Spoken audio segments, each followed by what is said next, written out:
damos início à nossa conversa, que vai ter a temática ligada a desafios e perspectivas para as estâncias termais.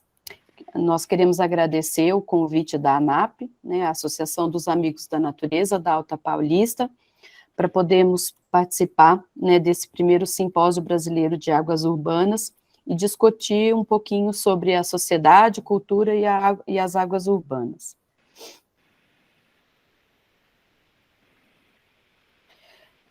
Para essa conversa, né, para essa apresentação,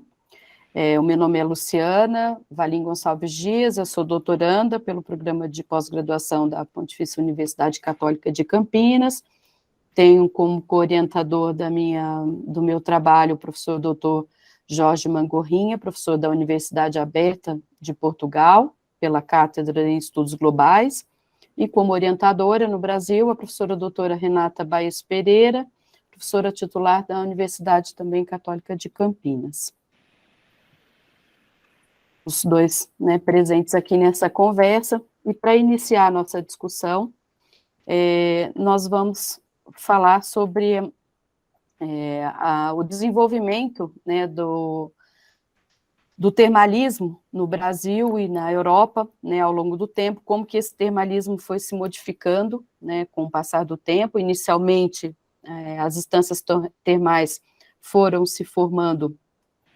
de uma forma, né, muito simples, muito primitiva, os banhos não tinham locais adequados para serem realizados, e foram sendo construídos, né,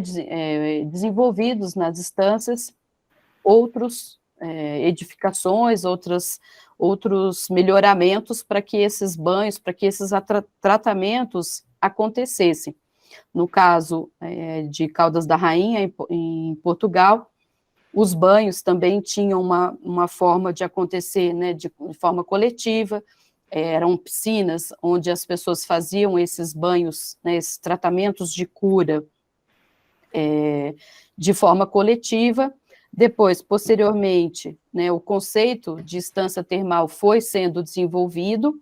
e aí foram se criando outras edificações, outras atividades que foram acontecendo e modificando, né, os espaços desses povoados, dessas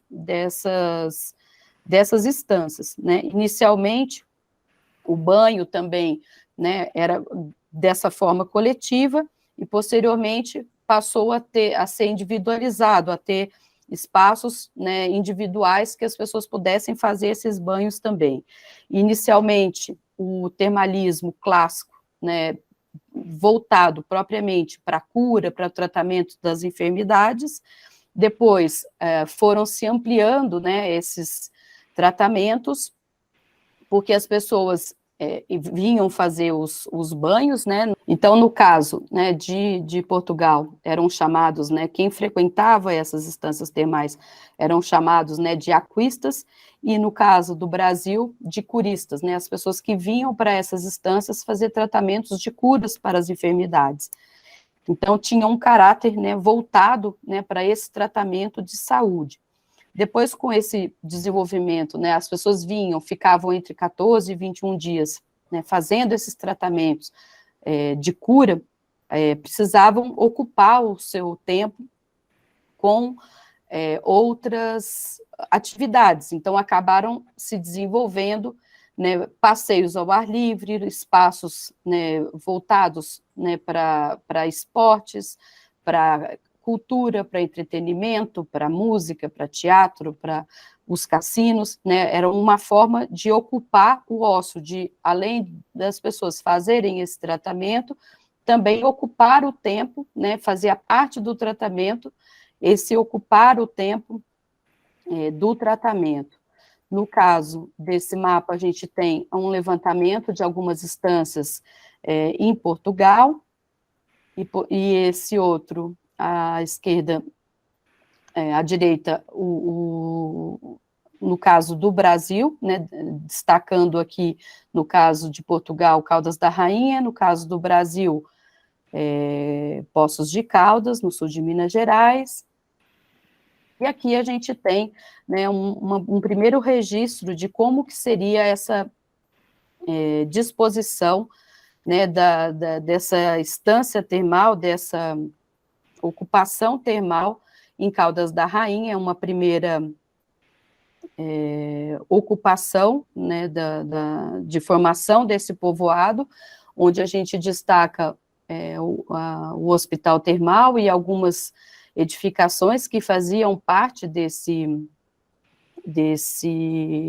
dessas atividades. Ao fundo também, no caso de Caldas da Rainha, há um patrimônio religioso envolvido, tem em anexo ao hospital uma primeira igrejinha, que faz parte também, né, que se falava que havia o tratamento do físico, né, e também do espírito. Talvez seja importante dizer que este foi o primeiro grande hospital português, moderno, o primeiro grande hospital moderno português, finais do século XV, e que com a particularidade de ter uma medicina predominante, a das águas. Por outro lado, indo ao encontro dessa vertente espiritual, foi construída essa igreja, que é uma igrejinha, contudo, parafraseando as suas palavras, Luciana, mas contudo é um dos primeiros, se não talvez o primeiro exemplo da viragem do tardogótico para o Renascimento em Portugal. Dando sequência, a gente tem esse outro plano da vila que foi desenvolvido, né, em 1742, para identificar, né, essa localização de onde estava esse núcleo, por onde se desenvolveu, né, a estância termal de Caldas da Rainha. A gente tem o hospital termal, né, que é o primeiro hospital termal do mundo, como o núcleo, né, transformador do tecido urbano de Caldas da Rainha, dando origem, né, à estância. Aqui a gente tem uma planta, né, do interior do hospital, onde estão localizadas as nascentes termais, né, bem no interior, né, do hospital, onde a gente tem, né, essa localização, né, dessas 5 nascentes no interior dele.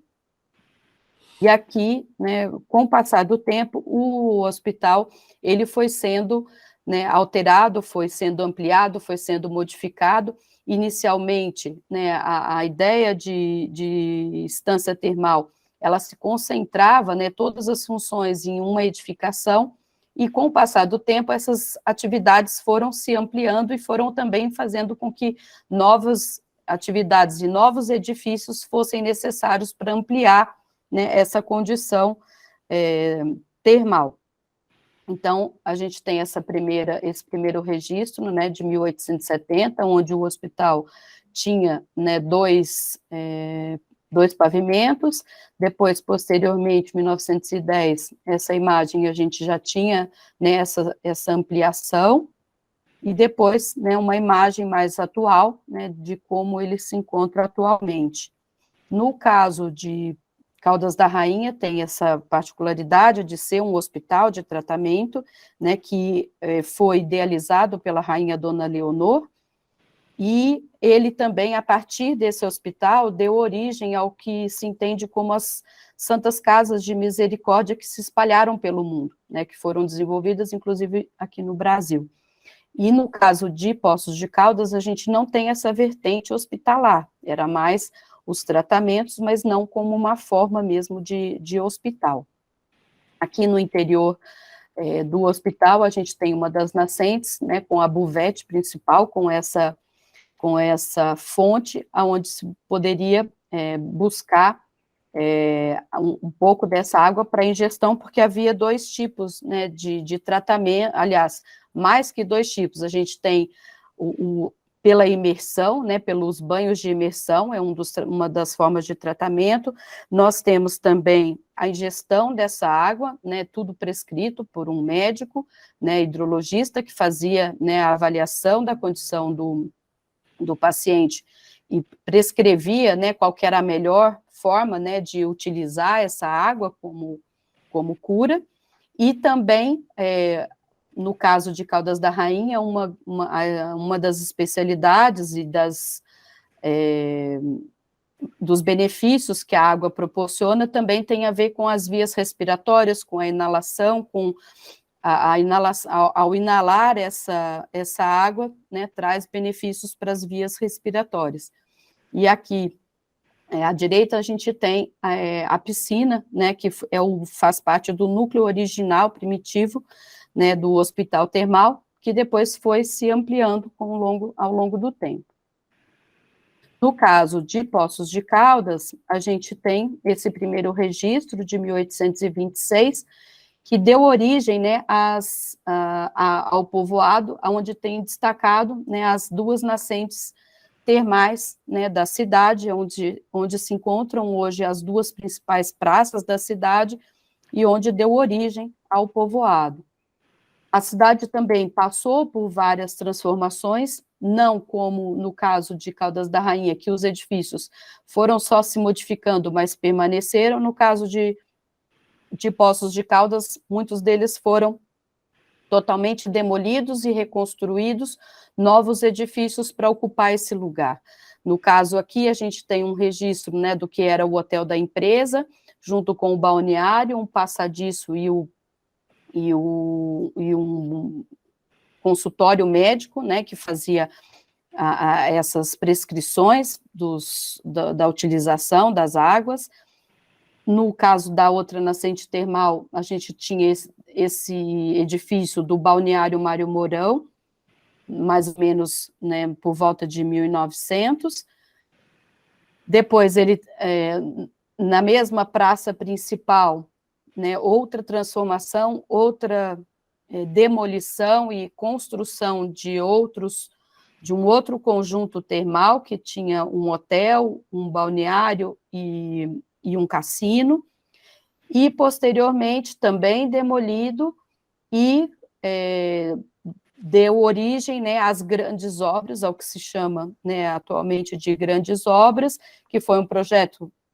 próximo à década de 30, que faz parte da configuração que a gente tem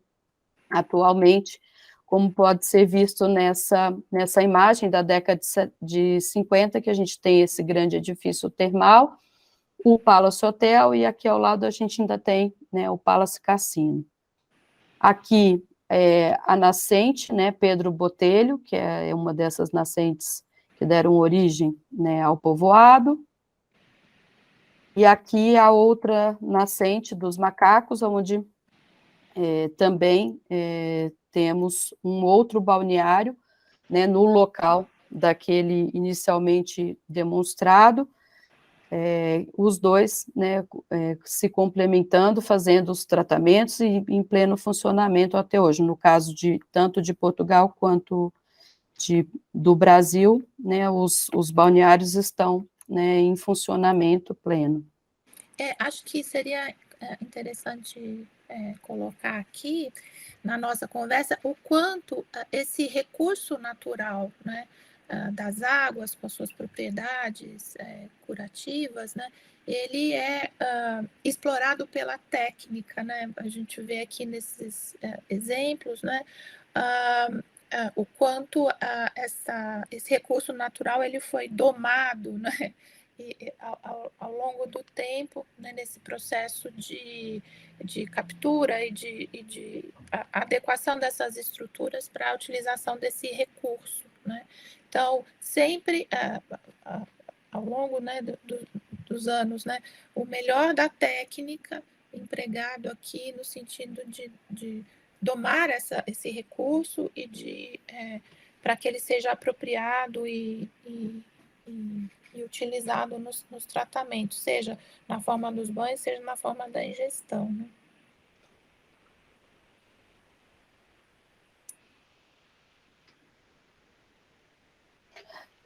E uma definição, né, utilizada para definir, né, uma estância termal, colocada, né, pelo professor Jorge, é que ela é composta pelo centro termal, onde se incluem os equipamentos de função hidroterápica, cultural e ambiental, pelas instalações hoteleiras e por todas as estruturas que se juntam, por forma a alcançar-se uma estada agradável e uma ocupação diversificada, mas equilibrada. Estes equipamentos, no seu conjunto, e as relações que estabelecem entre si, conferem um valor patrimonial ao microcosmo termal.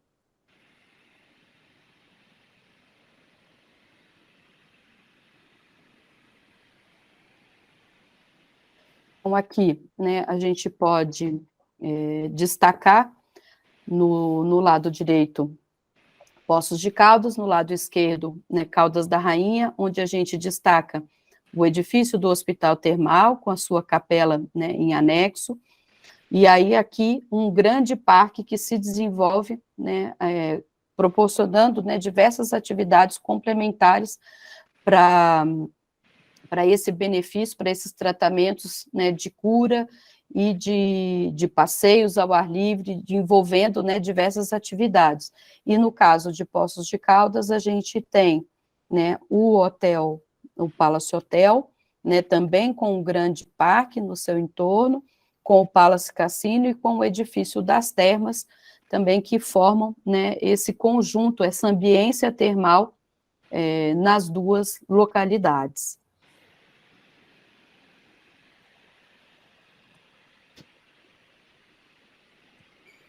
Para quem nos estiver a ver,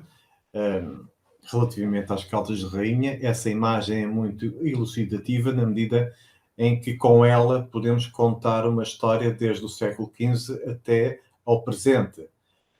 Temos o ponto central no edifício do Hospital Termal, este já não o original do século XV, embora haja alguns testemunhos, nomeadamente a Igreja de Nossa Senhora do Popolo, que é o elemento arquitetónico mais antigo que a cidade tem presentemente, mas temos o edifício hospitalar, balnear, que foi reconstruído no século XVIII, já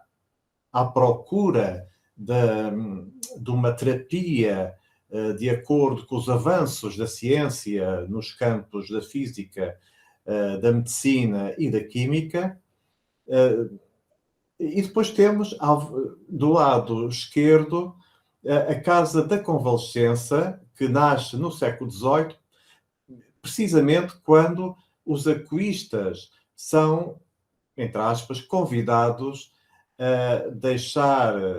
a sua vida balnear apenas no interior do Hospital Termal para poderem seguir para um outro edifício após os banhos, um edifício de convalescença, e ao mesmo tempo traçando um passeio da copa no eixo, precisamente no eixo da entrada do Hospital Termal, que daria origem 100 anos depois. Portanto, esse eixo, o passeio da copa, foi idealizado e construído no final do século XVIII, e 100 anos depois o Grande Parque. Com o Grande Parque também se previu um grande alojamento, um hotel que levasse as pessoas para além do internamento do Hospital Termal, que não acabaria, para um alojamento mais moderno, mais cosmopolita, mais ao encontro daquilo que se passava no centro da Europa, enfim, nos países com um grande desenvolvimento desde o século XIX, nomeadamente em França, na Alemanha, na Inglaterra, na Bélgica, na Itália, na Hungria, na República Checa. Portanto, tentou-se no final do século XIX, princípio do século XX, que estas termas que estavam na moda, nas Caldas de Rainha, atingissem um patamar de nível europeu. E, naturalmente, esse desenvolvimento também se passou no Brasil, nas primeiras décadas do século XX, com este notável empreendimento em Poços de Caldas. E aqui acho que cabe destacar a circulação internacional desses profissionais ligados ao termalismo, né, desde médicos até engenheiros, né, sempre atentos a um debate internacional, nas suas viagens, nos seus congressos, né, para que, de fato, o que havia de mais moderno, né, em termos de tratamento e ambiência na Europa, também estivesse presente aqui no Brasil. Portanto, esse diálogo internacional ele foi fundamental, né? E grandes profissionais se empenharam, né, nessas construções e reformas, né, com esse resultado que até hoje nos impressiona, né?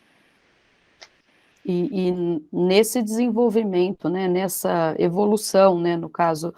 do termalismo, né, o que a gente vê, né, hoje em dia, já que, né, com o avanço da medicina, dos medicamentos, né, com outras formas de cura, o termalismo passou a ser visto, né, como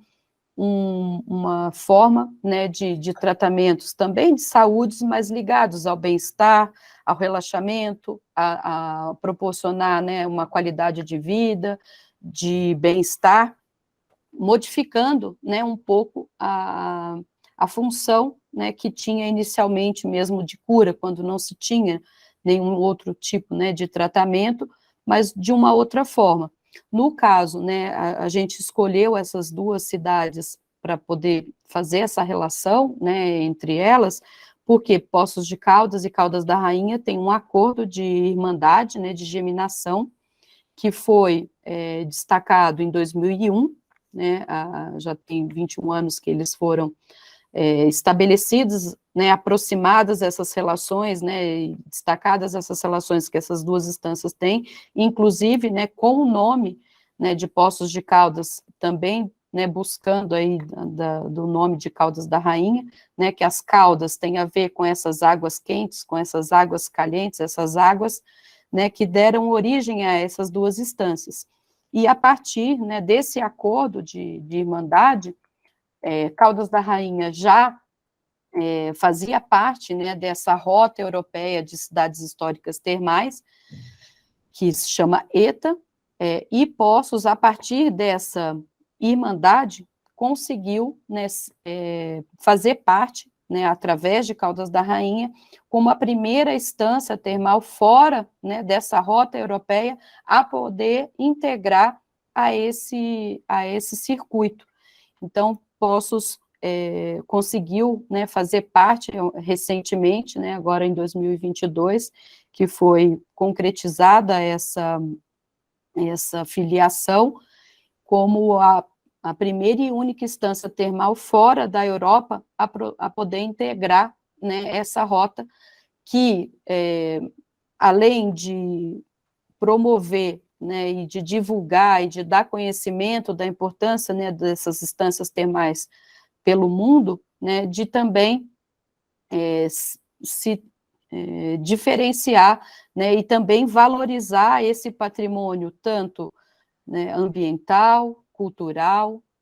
arquitetônico também, e fomentar também o turismo, né, e de alguma forma, né, se integrar nessa rede turística internacional, né, para poder promover economicamente também, né, a estância aqui de Poços de Caldas. Não sei se vocês ainda querem comentar mais alguma coisa. É uma associação que parte de uma realidade que se espalha por muitos países do mundo, naturalmente centrada no continente europeu. São cidades que têm um modelo semelhante, mas esta associação tem a ver com cidades que têm efetivamente um património histórico relevante. Podemos considerar que da estância à cidade